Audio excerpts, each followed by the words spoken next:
എന്ത് കണ്ടിട്ടാണ് നിങ്ങൾ കോഴിക്കോടിനെ ഇത്രമാത്രം പുകഴ്ത്തുന്നത്? കോഴിക്കോടിൻ്റെ വേര്, കാണ്ഡം, ഇലകൾ, പൂക്കൾ. കോഴിക്കോടിൻ്റെ എന്തിനാണ് ഭംഗിയില്ലാത്തത്? ഏതിലാണ് നന്മയുടെ നിറച്ചാർത്തില്ലാത്തത്? ചരിത്രം തിരയടിക്കുന്ന കടപ്പുറങ്ങൾ, സഹാനുഭൂതി നിറഞ്ഞ തുലാസുകളുള്ള അങ്ങാടികൾ, മനുഷ്യനെക്കുറിച്ച് സംസാരിക്കുന്ന സാഹിത്യ സൃഷ്ടികൾ, എല്ലാറ്റിലുമുപരി കൈകോർത്ത് നടക്കുന്ന അനേകം മനുഷ്യർ. ഐക്യരാഷ്ട്രസഭയുടെ സാഹിത്യ നഗരം, ഐക്യബന്ധങ്ങളുടെ സൗഹൃദ നഗരം. കോഴിക്കോടിൻ്റെ ഹൃദയം തൊടുന്ന ഓരോ കാൽവെപ്പുകളും ചങ്ങാത്തത്തിൻ്റെ പുതിയ കഥകൾ എഴുതും.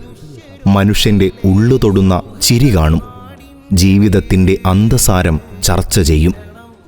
മാനവസഞ്ചാരം, മനുഷ്യപ്പറ്റുള്ള നാടിൻ്റെ പുതിയ സമ്മാനം.